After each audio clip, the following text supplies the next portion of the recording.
Hi there, welcome to my channel. My name is Diana. I just started my YouTube channel and I thought I would do a video and tell you a few things about myself. And yeah, let's get into our video. I was born in Romania. I'm 35 years old. I lived there for most of my life. I have one brother. He's 2 years younger than me. He's 33 and his name is Orlando and we call him Oli. And I come from a very small town where everybody knows everybody. And most of my family is still back in Romania. When I was 27 years old, I was so unhappy with my job. I felt like something was missing in my life and I was looking for another job.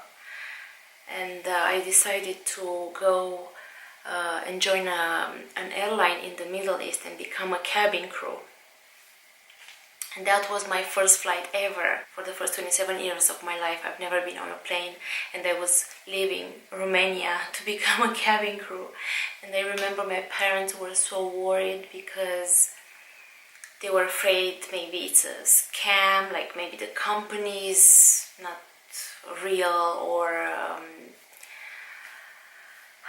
who knows. My mom was like, what if you get motion sickness, or you're gonna do this job every day? What if you're not okay to be on a plane for so many hours? What if?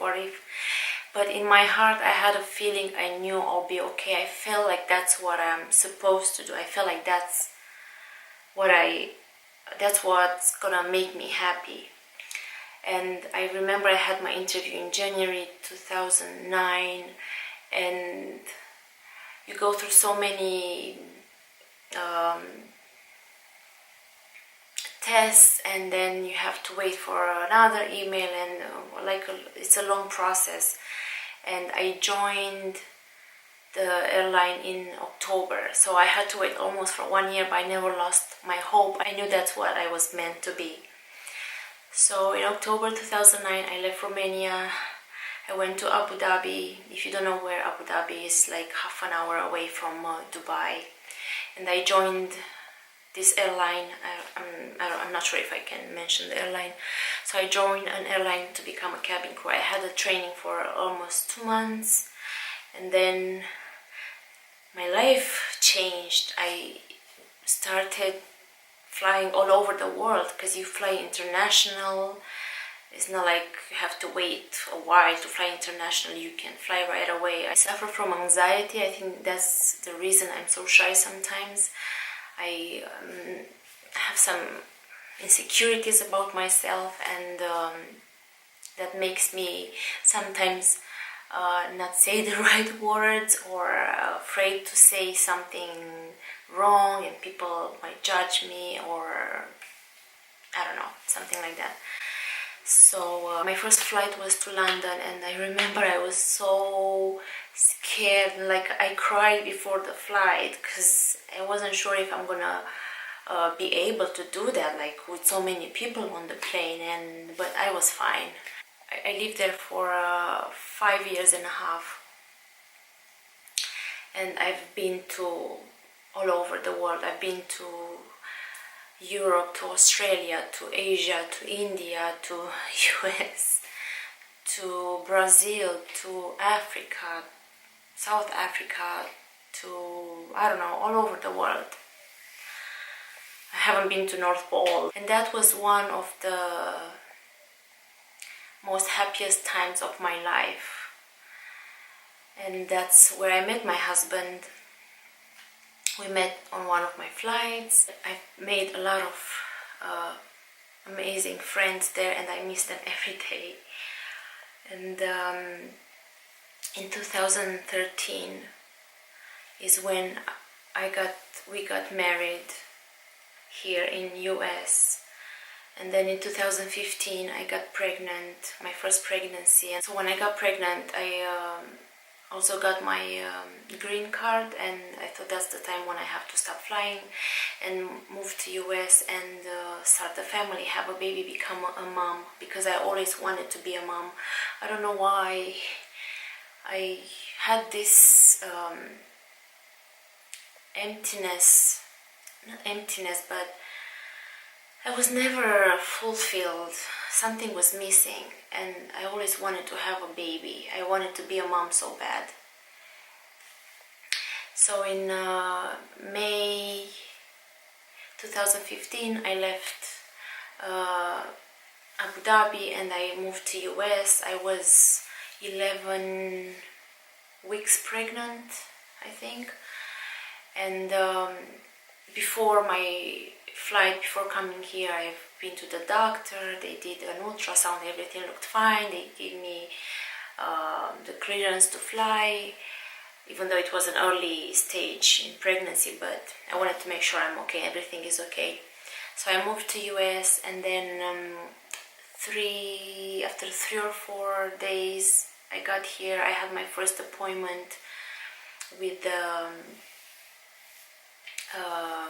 my doctor, because I had to find a doctor here. And that's when, hope I'm not gonna get emotional, that's when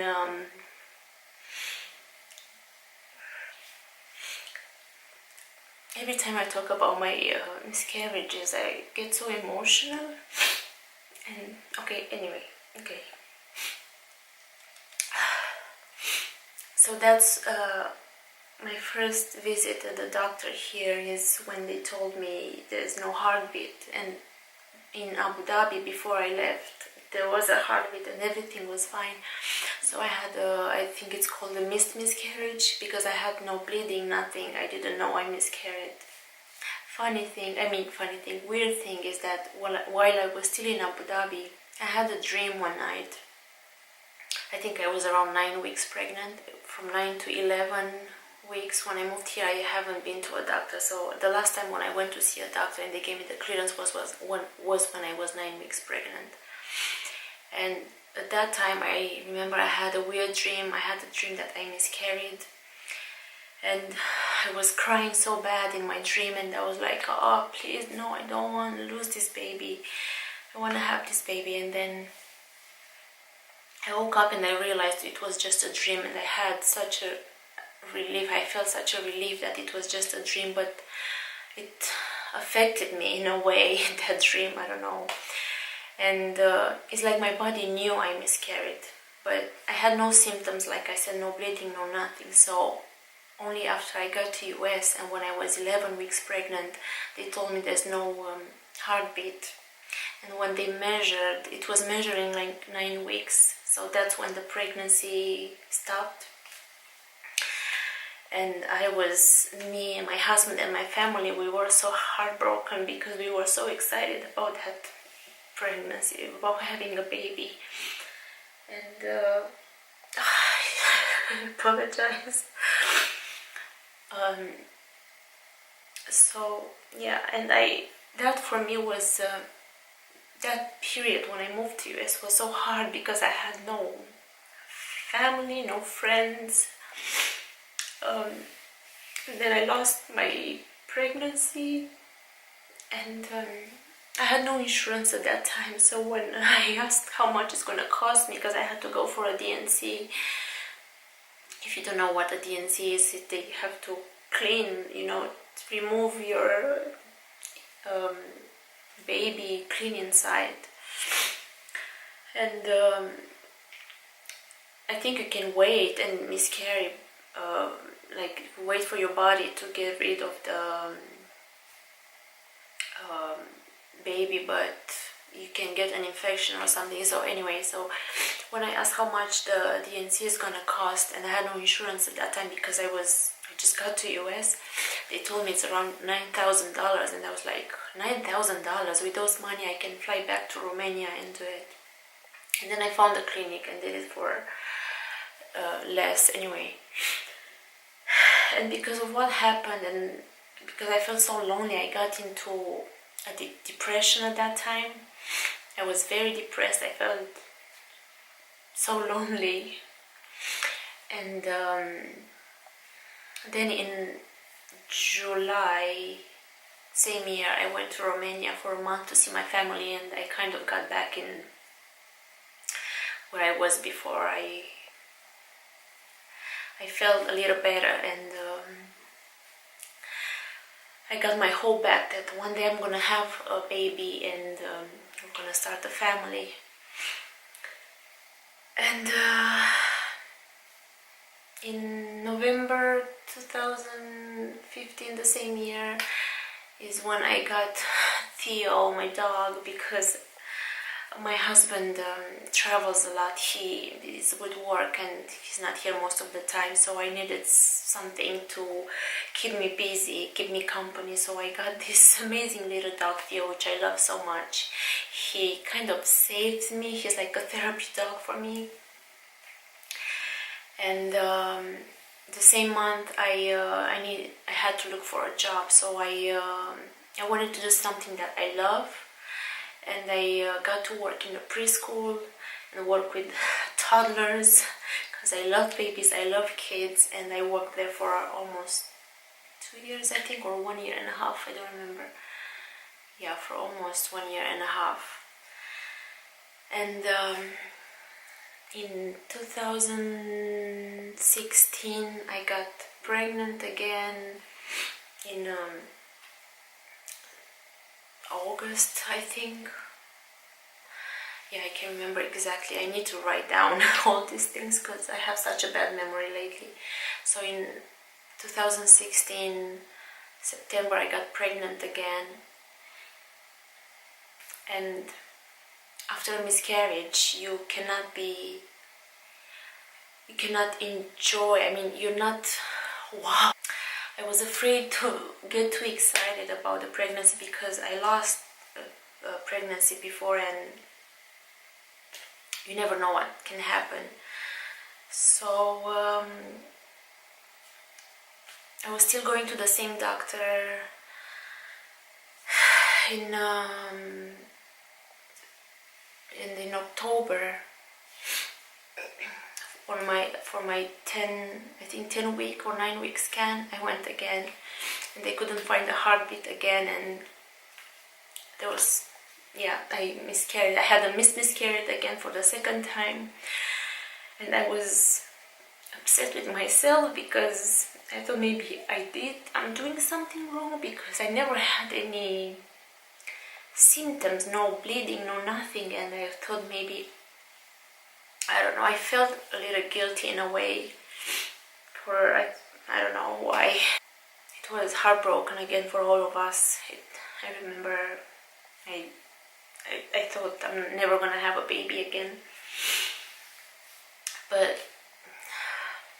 anyway, life goes on and I had to move on and keep hoping and not lose my hope. But with the second pregnancy, they did. They asked me if I want them to test placenta or something, so they can find out what was wrong. And we did that test, and they found out it was a little girl, and she was missing one chromosome. And I don't know, something didn't work, so that's why the pregnancy stopped. And then we thought, because I didn't want to go through another miscarriage, I asked the doctor, what can I do? And they were like, and this doctor was a female doctor, was like, no, it's fine, it happens, let's try again, and if the third time happens, then. And I was like, no, I don't want to wait for the third time to happen. I don't want to have a third miscarriage. I want to do some testing and find out what's wrong with me or my husband. And so I stopped going to this doctor because I felt like she didn't want to help me. And I changed to a male doctor because the place where I was working at the preschool, one of the teachers recommended me this doctor, which I love, Dr. Leonard. He gave birth to my baby. And I think I need to stop crying. I apologize, but all these are so sensitive to me. I think always it's gonna I'm always gonna have this scar from my miscarriages. I'm gonna carry this with me because I love my babies, even though I never got to see them, but oh, I need to stop. I don't want this video to be about me crying like a baby here. Okay, I apologize. So, where was I? So I changed for this male doctor, Dr. Leonard. I thought that's the right doctor I have to go, because again, I have this weird dream sometimes. So with my second pregnancy, when I didn't know I miscarried, I didn't know I had a miscarried, I had a dream that a male doctor was delivering my baby, and he was like, oh, it's a boy. It proved that my dream it came true, you know. I had a baby boy with this doctor with my third pregnancy. Hope everything I say here makes sense and you're not too confused. Okay, so I moved to this doctor, and then we decided to go to a fertility clinic as well and do some tests and see what's wrong. So the first test we had to do was genetic testing, and that's where I found out I have a mutation gene. I don't know if I can call it mutation gene. It's called MTHFR. Basically, my body doesn't process folic acid. So all the prenatals I was taking with my first two pregnancies were not helping me, because folic acid, if you don't know, that you find in most of the prenatals vitamins, it's how do you call it? It's a synthetic form of folate. What you need is folate. So if you're pregnant, look for vitamins, prenatals that have folate in it, not folic acid. That's gonna help you more. So they prescribed me some, I think I mentioned in one of my videos, the vitamins, some B12 and B6 vitamins and some folate. And one of these, the MTHF5 folate, something I'm not good at explaining. I have to take it like for the whole of my life, because if you don't take it consistently, this mutation, this gene, can lead to depression and other stuff. They're linked somehow. So I started taking what they prescribed me for 3 months, and also I was taking coenzyme Q10. This video ended up talking about my miscarriages and how I got pregnant. And in January 2017 I got pregnant again, and like I said, we didn't want to get too excited because we miscarried twice, and you always have this anxiety, and you don't want to get too excited so you don't get disappointed again, and like all your hopes, you know what I mean. If you went through a miscarriage, you know what I mean. It's so heartbroken. And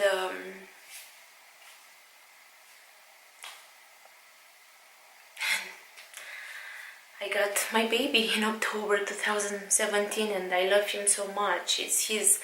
I'm not saying this because he's my baby, but I feel like rainbow babies, they are so special and unique. I don't know why. I love him. He's such a good baby. He doesn't really cry much, and I don't know, I just love him so much. I would give my life for him. I would go on top of the moon for him just to make him laugh. I would do anything for him, and not just me, like we all love him. My husband, my family, we love him so much. He's such a, I cannot say enough about him. And that's how I became a mom, and here I am today, where I want to capture all these moments and be grateful for what I have now. And my family is so happy that I started YouTube, because this way they can see what we're doing every day, because they're so far in Romania, and they don't get to see us. So like this, they get to see a little bit of our day, and they feel like they're there with us for a little bit, and it makes them happy, so I'm happy.